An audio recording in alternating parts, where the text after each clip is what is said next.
Hello everyone, I'm here today to do a video about the Warwick Prize for Women in Translation. This year I had the goal to read all of the winners of this prize that I had not read before, and I have completed that. The three that I read this year for that specific were these three, but I had read the other ones before. And I have really enjoyed a lot of them, so I wanted to talk a little bit about that. Also, looking at the size of this pile, and it doesn't include all of the books that have won, they have a soft spot for big books, which I also do, so that works well.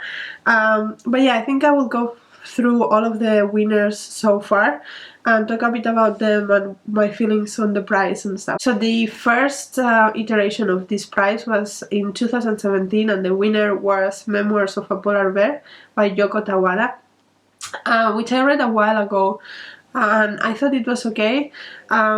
It's about 3 generations of polar bears that kind of live in society and have like normal jobs, some of them.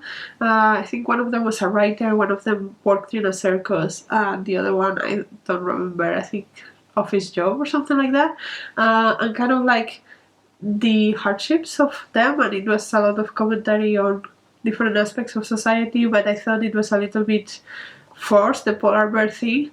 So I didn't necessarily I thought it was magnificent, but it was fine. Then in 2018, the winner was Belladonna by Daša Drndić, which is actually the last one that I have read from all of them. And this is very strange. This is about a man that is a writer, and he gets cancer, and it's kind of like a snippets of kind of his life and the life of Europe. So there are talks about like world wars, but also about the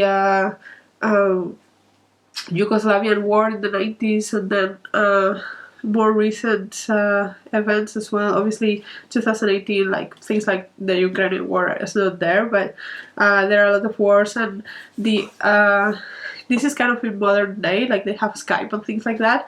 And this man Andreas Pan, who is the author that we follow, kind of travels around and sees like the harsh histories of the countries, recent histories of the countries he goes to. So like there is a few chapters about the Netherlands actually, like their Nazi past, and like it talks a little bit about Anne Frank's museum and how like popular that is, but other things that happen and are less known. It has like photos as well of some of these things, which was funny because they have a photo. Yeah, this one. This is a sculpture in The Hague, the city center, which is where I live, so I knew it, and at some point I was going through the book and I saw that. I was like, oh, is that something that is in more than one city? And no, it turns out that it's actually for The Hague and the victims of the Holocaust in The Hague. There's a lot of talk about Nazis in here, but yeah, also other things. It's very it's very literary in the way, and very experimental in the way it's written, and I think that's why it won. But I'm not sure as a story itself is as enjoyable as I would like it to be. I also see some parallels with this and Solenoid, but this is more interesting than Solenoid because it's less full of itself. But yeah, this is a book that I can see the value of, but I didn't personally enjoy the reading experience of it. Then in 2019, The Years by Ernaux won. This is my Spanish version of The Years. This is probably, this and Memoirs of a Polar Bear are probably the smallest books that ever won this prize, that are like less than 400 pages. But yeah, this is like, Ernaux writes mostly memoirs, right, or historical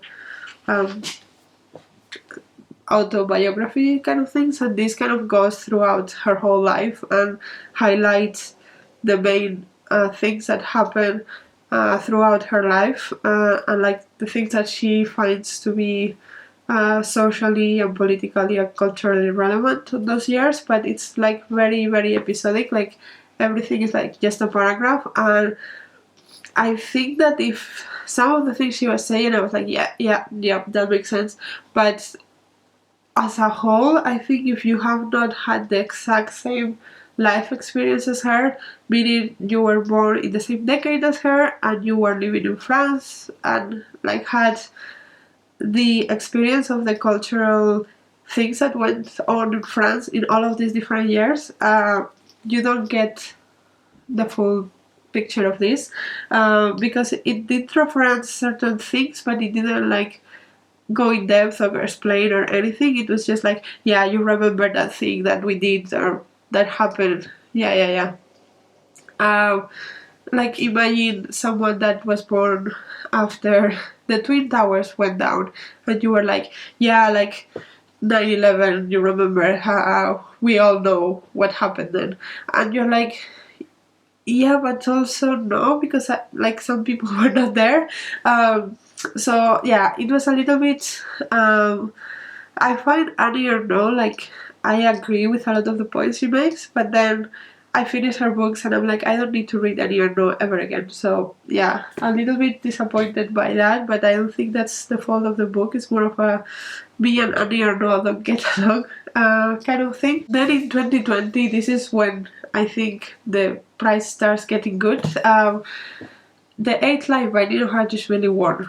Big book.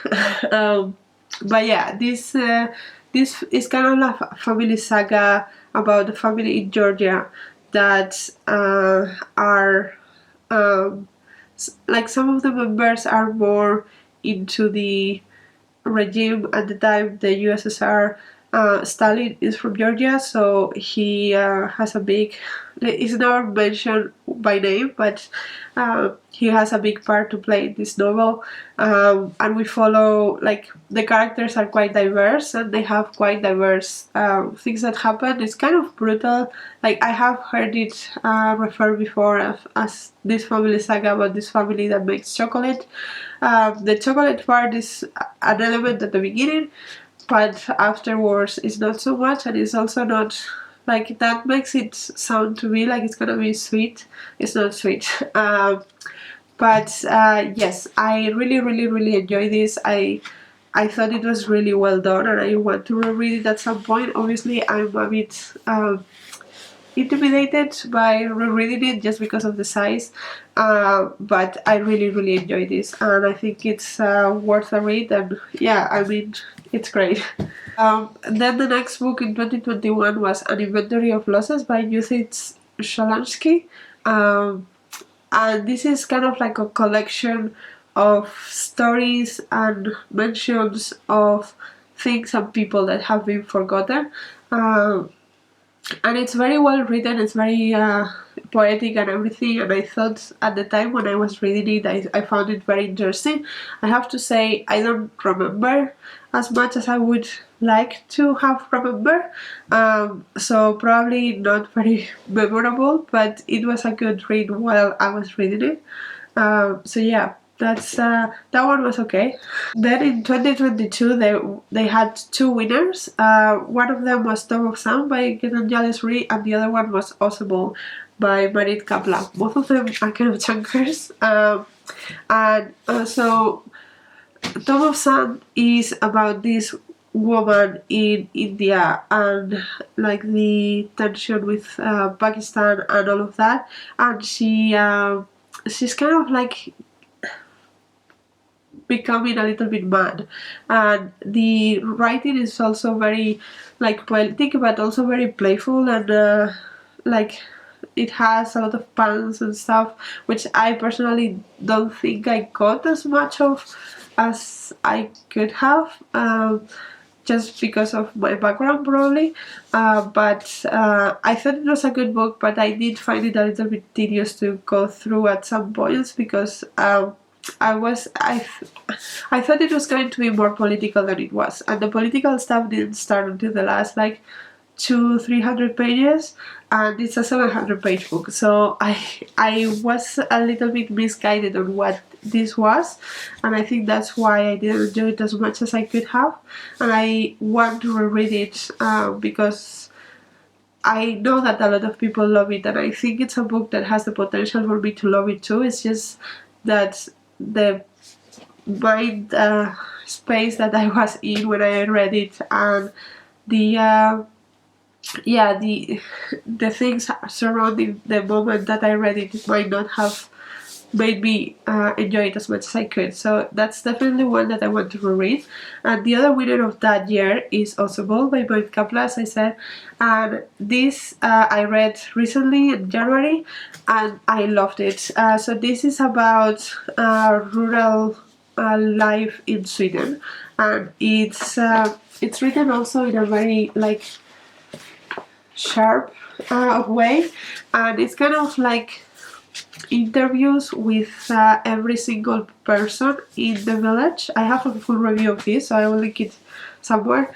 But yeah, this goes to like every single person and all of the perspective, and some of them are a little bit similar, but everyone has a slightly different take on it. So I really enjoy that, and it highlights a lot of things on rural life that we often forget, and that's need to be highlighted. And I think this was very good. It was just very, very, very, very good, and I want to recommend it to everybody. And then the last one is the one that won in 2023, so last year, and that is Your Wish Is My Command by Nina Mohammed. And this is a graphic novel, and it is translated from the Arabic. It's Egyptian, so it opens the other way around, and it also reads the other way around. So if you read like that, but also like if there is more than one, let me find it, yeah, like that, you read like this first and then you read like that, which was interesting. And I also have a full review of this one because I also loved it very much. So this is about, it's kind of like magical realism, and it's about this shopkeeper that has 3 wishes. Wishes are something that in this society you can buy in a bottle, and then like some genie comes out and you ask for whatever you want, and there's different grades of wishes. So you have like 3rd grade wishes, which is for small things and they often go wrong, and you have like 1st grade wishes, which are for like big life things. And the 3 wishes that this shopkeeper has are 1st grade wishes, and we follow like each person that uses each wish. So the first one is this woman that had a very hard life, was born in poverty, and then her husband died, and she wants to make that right somehow. So she works for years and years and years to get this wish because they're expensive, because she wants to make things right. And then when she gets the wish, she needs to register it in the government, and then the government is like, oh, you are poor, I'm sure you stole that. And then she gets thrown in jail for many years because of this wish, which it's obviously a reflection of how politicians work in our society, and especially in Egypt, there's more corruption and stuff like that. The second wish is brought by a wealthy university student that is, however, dealing with depression, and depression is again not something that this society is very welcoming of, or like very understanding of. And so he is having a really hard time when he gets the wish, but he needs to obviously learn more about himself to be able to use the wish wisely. And then the last wish is the one that goes like into more depth and a bit more of a complicated story, because the shopkeeper wants to sell it and he doesn't want to use it himself because he's Muslim and he thinks that it goes against his Muslim faith. but then there is this woman that is his friend that is dying, and he knows he's dying, and then she starts finding things about her and her life because of that, and she doesn't want to use the wish, but he wants her to use it for him, and we go into colonialism and all of many things, very heavy topics into that, and it also questions like what is the actual value of a wish, who is to decide who is more worthy than others to have or not have these things, stuff like that. And I thought it was like super deep and super yeah, super interesting, and I really recommend it. I'm very happy that this prize made me read this, because otherwise I would have never read this, because I normally don't read graphic novels, but this was excellent. So I mean, I think I have like 3 strong favorites in this list. Books I loved, but nothing in this list is something that I cannot see why it won, or many of them I enjoyed. So and also like other books that have been nominated that didn't win, like Flights by Olga Tokarczuk, I also love. So I think this is like a prize for me, you know. It really feels that way. So maybe I will be following this one more closely in the coming years. It's a little bit annoying because they are still not super good at like announcing dates and things like that, and the long lists and the short lists every year have a different number of books in them, which I think it's fine. I think not every year you have the same amount of worthy books, so it's fine that they do that, but like announcing the dates and stuff, they are a little bit muddy with that. But it's one that I'm really impressed by, and I think, I mean, the whole concept of books of women in translation is great in itself, and the fact that the books that they actually choose are so into my taste, I think it's great, and I would definitely want to follow this one more closely in the future, and maybe go back and read some more of the short lists or long lists. It started in 2017, so it's not even 10 years ago, so it's not like a huge amount of books in the backlog. But yeah, I just wanted to talk about it because I have read all of the winners, and I really enjoyed the majority of them, and I think they are worth a read, and the price is worth a read. So yeah, I hope you enjoyed this video, and until next one, bye!